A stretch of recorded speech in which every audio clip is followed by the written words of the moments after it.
Everyone, I'm Brian Easterday and welcome back to Eyeofthestormastrology. So today I wanted to talk about a very important subject, and there's a bit to get into with it. But it's our responsibility as astrologers. And this is something that could apply to anyone who's wanting to teach in the occult sciences, is like a counselor or a psychiatrist, or anyone who you have a job where you are supposed to be helping people find clarity in their path, and then potentially giving them advice on like what they should do in life. Okay, but specifically, really, astrology is the big one that I want to talk about with this. But again, this applies with like tarot, runes, any other type of thing like that. It could apply to just as easily. So keep that in mind. So the first point that I guess I want to highlight is that the mindset through which we should approach astrology, and in my previous videos I've done here, I've talked about that. So if you haven't watched those, go back and watch those, because the very first few videos on the channel, I'm kind of setting those up is where I'm putting out some very foundational concepts or frameworks through which I view and practice Jyotish, practice Vedic astrology. So it's important to understand those. One of those essential frameworks or viewpoints that you need to have is the way you go about approaching astrology, is that you see it as not just some tool in your toolbox to use. It's not just a fancy trick, that you can show off. It's nothing like that. It's a science that can actually be used to look at the soul,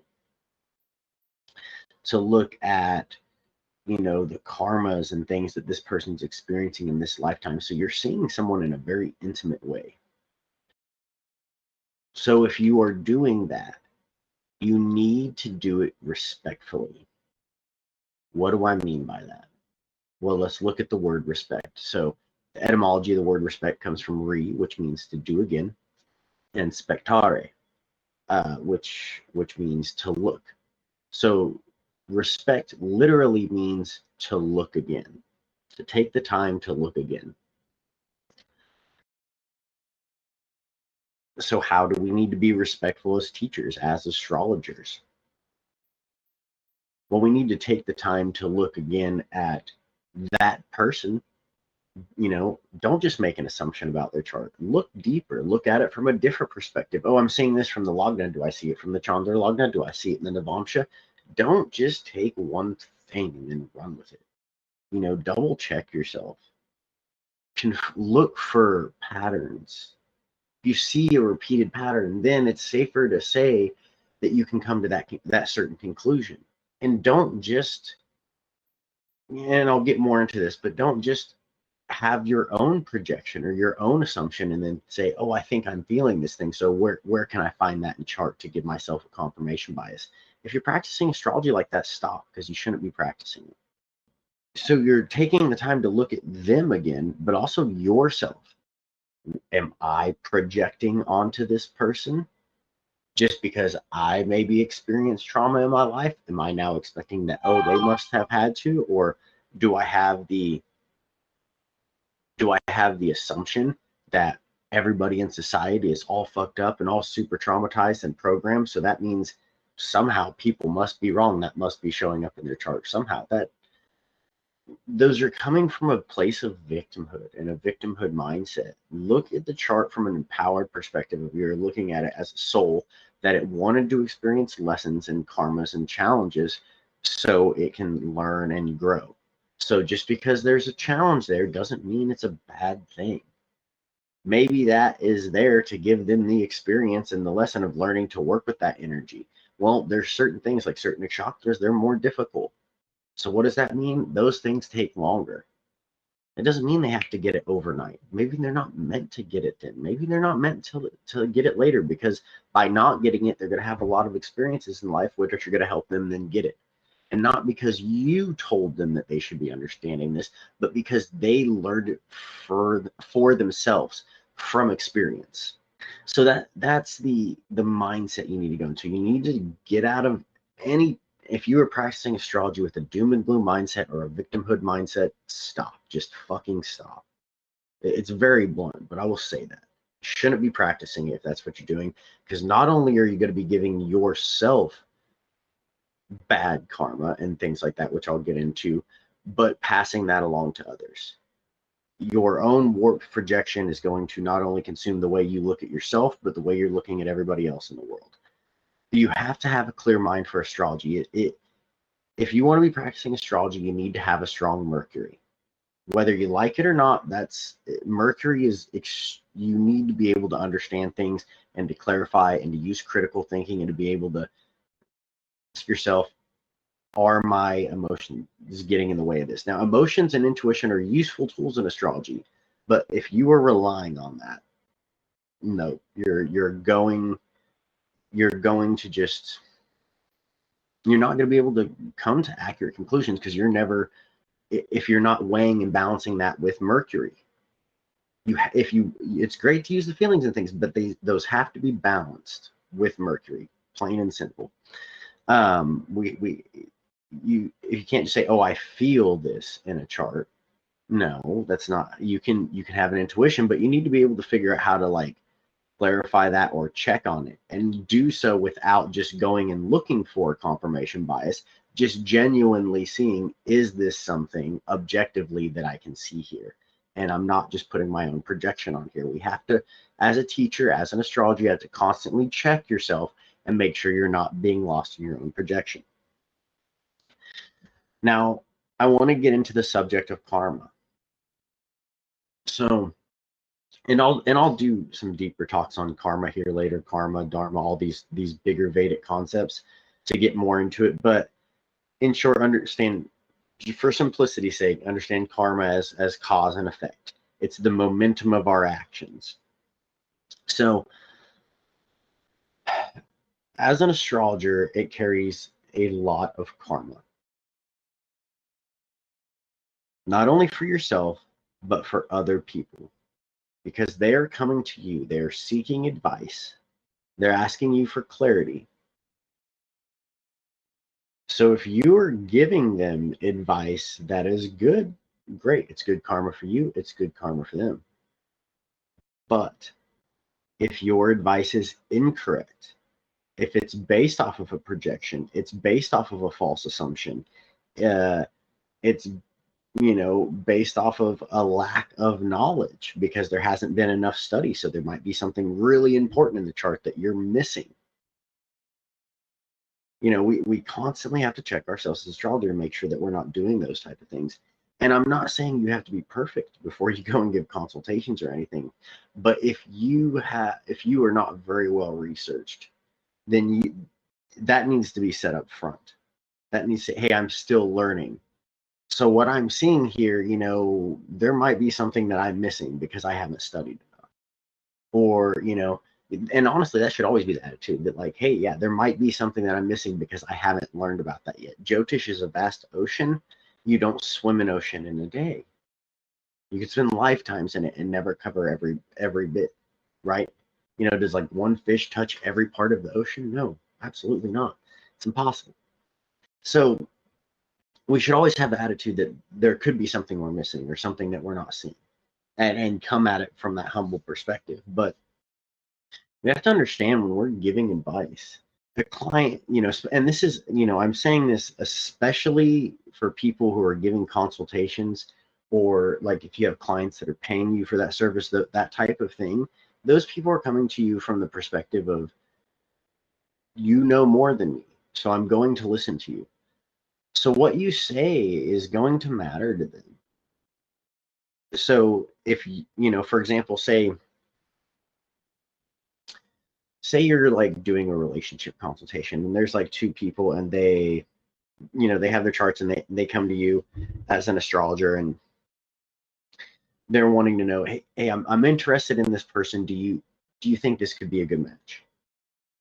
And I'm trying to think of kind of like a basic little kind of a beginner's false assumption or something that an astrologer could put onto a chart in that context. So for example, say one person has a lot of placements in their Dhisthana house, like the 6th, 8th, or the 12th houses, something like that. Someone could look at that, an astrologer, and be like, oh, that person has a lot of planets in their 6th house or their 8th house or their 12th house or whatever. So they're going to have a lot of problems. Oh, this person has a lot of planets in their 8th house. They might be completely obsessed with sex or some stupid little assumption like that. So imagine you then say you look at that person's chart and that's the person they're interested in. And you're like, and you tell them that about that person. Oh, well, I don't know. That person looks like they could maybe have a lot of issues in that area of life. Well, the person that came to you seeking advice is going to take that. So they may not end up in a relationship with that person who that could have actually been a really good relationship for them. That person could have been a great fit for them. Maybe all those planets that were in that house that you had a false assumption about or a misunderstanding about could have actually been placements that brought a lot of experience in that area of life that other person, that's why they were supposed to be partnering with them, is because they were supposed to share those karmas together so they could both learn and grow. And because of your advice, you could have completely stopped the potential for that experience. And that's just one example. The same thing could apply to like career or any area that you're giving advice to. You have to be careful with what you're saying. Do it respectfully. Take the time to look again at what you are saying and how that could impact a person. Think before you speak. That's, we have to slow down as astrologers. Because like I said, that affects their karma. And guess what? If you're giving, as an astrologer, if you are misusing astrology, that is not good karma. There's a saying, or a belief that, if you misuse astrology in this lifetime, you'll be born blind in the next one. So what is astrology? It's a science to see. So you lose your sight if you misuse it. And that could, you could think about that even metaphorically, though. You have to understand astrology is like a sacred gift, and it needs to be respected. It needs to be used properly. It means it doesn't need to be disrespected by half-assing it or thinking that, the attitude of being mediocre, I've learned enough and I shouldn't study more, or I know just enough to do what I need to do and I don't need to learn more than that. That is a poor attitude to approach such a sacred science with. It needs to be done with more respect. Because if you are approaching it with a half-ass attitude, you're going to get half-ass results for it. Not only for yourself, but for the people that you're giving advice to. I take it very seriously, and I think every astrologer should. I don't think this is something that we should just dismiss as some lighthearted thing. We need to understand truly what we're doing here with this science and the potential of the impact that it has on people's lives, both for good and bad. And then we need to have that in consideration at all times before we just open our mouths and say something. So again, when coming to giving advice, we have to make sure that we're not getting lost in our own projection. The other point here, that I want to get into is that, and this goes for any student of the occult, but especially someone who's teaching occult knowledge. And again, with astrology here, you can't just dip your toes. So let's take, especially as a teacher, you think of astrology like being, like Jyotish being a vast ocean, right? Imagine a person who, they're on a boat and they hang their legs off the side and they like dip their toes, maybe even dip their feet in the water. But then they go and they tell other people that, hey, I've swam in the ocean. I have all this experience. I know where all the crevices are. I know where all the secrets are. That wouldn't be a true statement, would it? Not at all. Because they only really dip their fucking toes. As an occultist, if you're going to study these things, and especially if you, and again, this is more directed to, I don't think anybody should just dip their toes in occult study, but especially, and this is who this is specifically focused at, is anyone who is wanting to teach on these subjects. You can't just dip your toes and then go and be a teacher. Can't teach someone how to swim if you don't actually know how to swim yourself. If you are a fast swimmer, a mediocre swimmer, you probably shouldn't go try to train people who want to, go swim at the Olympics or who want to be good swimmers. Maybe you should learn how to swim better first before you're trying to teach other people what to do. The idea of coming at anything from a mediocre or half-assed perspective is, I don't know, that it just, I don't think that's what someone that is teaching should be done. And I don't think you should approach anything in life half-assed or be mediocre at it. Like, and it's okay to be a jack of all trades. Like I'm a guy that I have a lot of different talents and things, or skills. You could say skills more than talents. I guess talents wouldn't be accurate, but skills that I've developed, whether it's from like gardening to constructions, whatever it is, because I've learned to do a lot of things. For example, like working on cars, like I wouldn't consider myself a mechanic or anything, but that's because like working on cars isn't my passion. Like I know how to do things, like I can, replace my oil, change my alternator, I've even taken engines all the way apart and like rebuilt them and put them back together. But it's still not like my area of expertise, and it doesn't need to be if I'm not saying I'm a mechanic. If I'm working on my own vehicle, that's fine. Cool. I don't have to be an expert on that. I can do what I need to get by.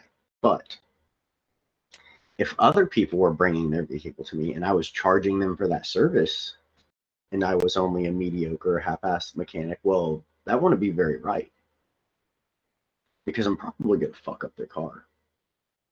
This is the exact same thing. You have to, if you are charging people for things, you at least need to have that as an area of focus, and if not be at a level of expertise, have at least a good foundational understanding, and then let them know that you're constantly learning more. I think it needs to be approached with that level of honesty. And I think as teachers, we need to get that honest with ourselves. How much do I know? Have I just dipped my toes and thought I went for a swim?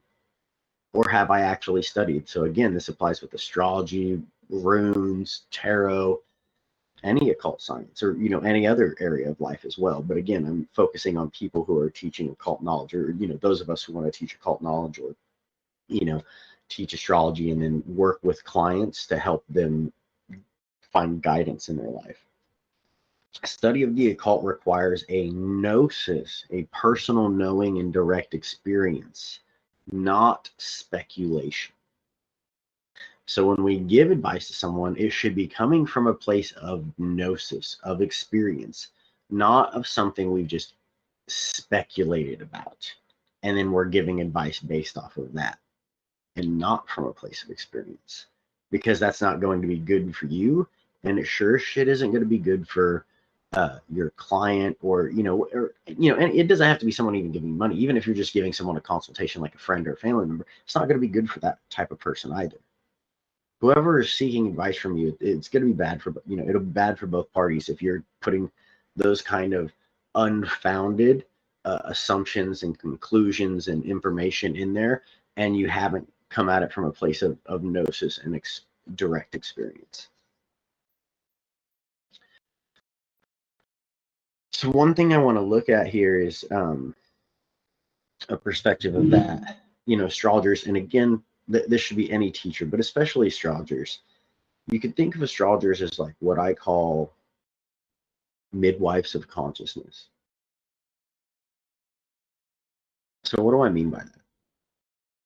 Well, you think about a midwife. What is the role of a midwife? A midwife is not the one experiencing the childbirth. They're not the one actually having the baby.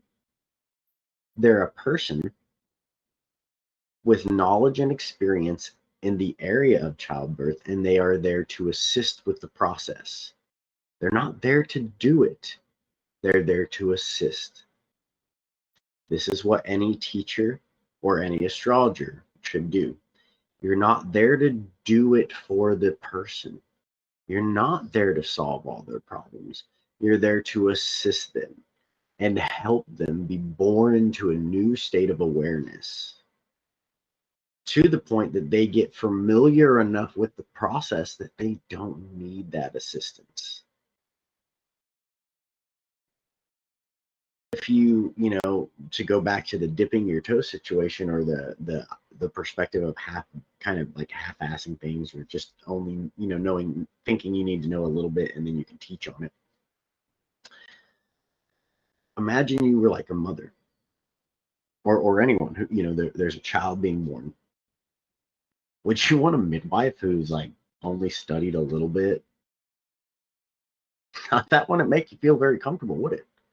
Or if you were having a surgery, would you want a surgeon who's like, yeah, I think by I can be mediocre, and by being a jack of all trades, or being a little bit good at this and a little bit good at that, all of a sudden that'll make me qualified enough to do this advanced surgery? No, you could kill someone. Like, that would be wrong to practice medicine that way. Well, as astrologers, this is spiritual medicine, and we need to be thinking about it in the same way and have the same respect and reverence for it. So again, we need to look at it from the perspective of being a midwife of consciousness. We're there to assist with the process, not do the work for them. And sometimes that may just take just a little adjustment. That may be all it needs. Others might take a little bit more work. But each birth is a unique experience, and that needs to be understood, and it needs to be addressed as such.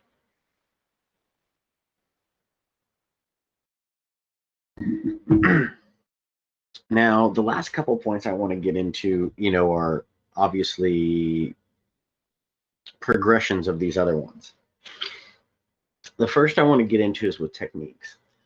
So in Vedic astrology, especially in Vedic astrology, there is no lack of techniques to use. There's a new one coming out every day. And it's very, very easy to want to go and have all these different little techniques and put all of them in your toolbox and all of that. But a person, it's better to be the master of 10 really good techniques than it is to be half-assed or mediocre at 100. Because those 10 you have a mastery of. How did you get a mastery of? Probably because you've done case studies with them. Probably because you have experience with clients. Probably because you've done enough research that you have seen the pattern to be able to repeat. That's what intelligence is. Intellect, to pick apart from among, and generare, to creatively interact with things. So being able to see patterns and then creatively interact with them. So as an astrologer, be able to predict, to see patterns in a chart, see that, oh, hey, when these things happen, this result tends to happen. Okay, I see this theory. Now let me test this. Okay, I've confirmed this theory. Now I can more accurately predict that, oh, when I see this, this is likely to happen. That's how you approach astrology intelligently. That's how we need to be approaching it. Again, Mercury. And you cannot separate Jyotish and the intellect. You can't. So, you imagine like someone who, imagine a carpenter. They're, and I'll say this, they're always making all sorts of cool tools. It's very tempting to go get some of the cool tools that you see. And just because that thing can do something really cool, it doesn't mean you need it to accomplish the job you're doing. If I was going to a job site and I had 100 different tools I had to bring, well, I have to pack all those up in my truck. I have to remember, I got to remember to bring them all. If they break down, I got to maintain them. You can very easily get overwhelmed and spend more time fucking with your tools than you do actually getting work done. So what I've learned, and I used to do construction professionally. So what I learned was it's much better to have my tools that are reliable. I understand how to use them. And yeah, it may not be the most advanced or the thing, for example, you could have a pneumatic nailer, right? And an air-powered nailer, for those of you who don't know, like a framing gun, and put that up, and oh, it's great. You can put up stuff way faster. But what if that thing's like, not really working for you? What if it keeps jamming? Or, what if your compressor's not working or something like that? Well, you could spend more time actually fucking with and trying to fix the tool than you are actually getting work done. So for me, if there was a tool that like I was having to mess with or something like that, it'd be easier to just have my reliable hammer and I just pick it up and it's not the most advanced thing, but it works. It's not going to break. It's better to have something that you can rely on, that you know and you understand, and that it doesn't have to be the most advanced thing. It can be something simple. Work with that. Get good with it. And it doesn't mean you can't get better tools later on, but it doesn't mean you need all of them. Get good with one thing. Put it to the test. Don't just assume that, oh, I think I came up with this technique in this chart, so all of a sudden I can apply it to all the charts and it's this universal black and white thing and it's going to work in every situation. If you practice astrology that way, astrology is going to prove you wrong, guaranteed. It doesn't matter how good the technique is, there's always going to be that oddball situation where somehow that's not working. That's why, again, the basics, understanding like the masculine and feminine, cosmic law, those type of things, you can't go wrong with those basics because those are universal laws. Those will always be there. That's why those kind of things have to be your foundation. And I'll get into that in more future videos. So this next point is, again, an advancement off of the techniques, but this is something that, again, I can't say this totally because I'm not really a Western astrologer, but in Western astrology, it seems that like prescribing ritual and things like that aren't quite as big of a thing as they are in like the Vedic practice. Prescribing ritual, mantra, jewels, all of those type of things, very central to Vedic astrology and the Vedic and Hindu belief system in general. So some astrologers, and not all of them, but some of them prescribe ritual, including myself. This is something I do for clients who are looking for that. Again, I don't just go give it to everybody. I found most people aren't actually interested in doing it. So I offer it. And then if people are interested in it, then I give it to them. But to understand what we're doing when we're actually prescribing a ritual using Vedic astrology as the basis for building that ritual, I think there's some foundational things we need to understand of the history of where that's coming from. So first off, I think we have to understand the importance of ritual in Vedic society. So we have to look at how astrology was actually used here. There's kind of like two different ways of using astrology. You could think of one as like an earlier school of thought, and one as a later, or you could think of them as different approaches, but the point still stands. The earlier, or the first way of looking at things is, and historically this is how astrology was first actually used in Vedic society, was for the timing of ritual. It was a lunar or a nakshatra based system. It didn't actually include the Rashis in the beginning. Those were actually attachments added in later on, brought in from other systems of astrology. They work great together, but again, in the beginning it was a nakshatra, a lunar-based system, used specifically for the purpose of knowing when to do the yagnas, when to do the rituals, the sacrifices, what to do, when to do it, why you're doing it, to get results. It was all about that. So it was centered around ritual, using this to develop ritual. So when you understand that's the foundation of it, you see just how important astrology is in developing ritual. Now, when you look at this, there are many different rules for the ritual. There are different parts prescribing how to do it, and there are even parts prescribing what to do if you do something wrong and how to fix that.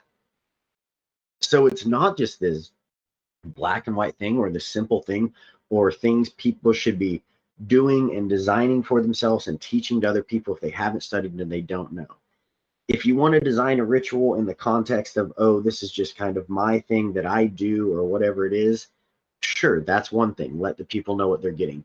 But don't be using Vedic astrology to create rituals for people if you haven't actually studied the science and you don't know the rules, or you don't know the mantras or the meaning of the seed syllables or those type of things, because those things are powerful, They have an effect. And if you're telling someone to use this, use it in a ritualistic manner, it's meant to have an effect on their consciousness. That's why you're giving it to them. Well, what if you're giving them the wrong thing? One thing with ritual I've seen, I have really learned this. A lot of times less is more. You'll see people when they first get into ritual, or if they just kind of get lost in it and they're using it as a type of escapism, they try to make it so elaborate that, oh, the more things I do, the better the ritual will be, right?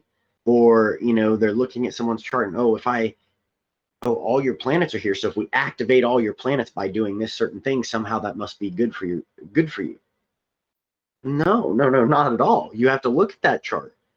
Maybe this planet's conflicting with this planet, and by activating both, you're actually activating a lot of conflict within that person.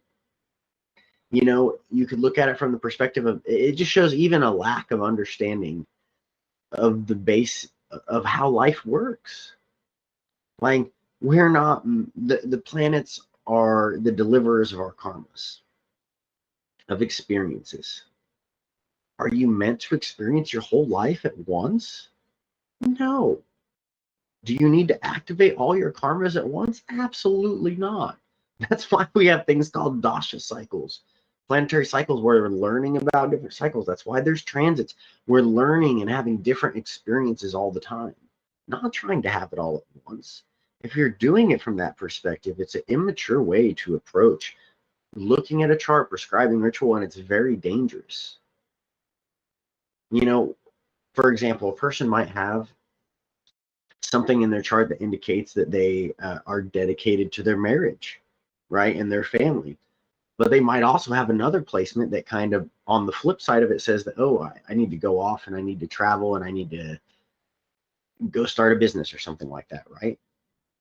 And it doesn't mean those things necessarily have to conflict, but depending on how it's playing out, if you were to activate both of those things in the chart just from prescribing whatever ritual you want to make up, it could end up actually like making it to where that person somehow gets so stimulated in the area of life that they feel like they actually have to then leave their family, or whatever the situation may be.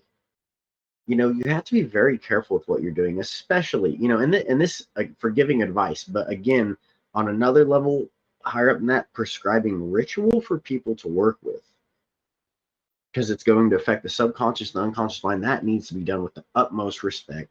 It needs to be done like properly trained. Like, I don't just go prescribe mantra to people that I don't know what that mantra means. If I'm prescribing a mantra, it means I've went and studied it. I've went and studied each of the seed sounds and the syllables that they're made up with, why you're doing that mantra, what you're invoking with it. I don't just give it to people. If you don't know what a seed sound is or what a mantra is, why would you be telling someone else to do that? Because what, someone else told you to do that thing? Well, then you're just passing on information on blind faith, which is just as dangerous as making up your own bullshit. It's not respectful. It's not respectful to yourself as a practitioner, and it's definitely not respectful to the client or whatever person that you're trying to help.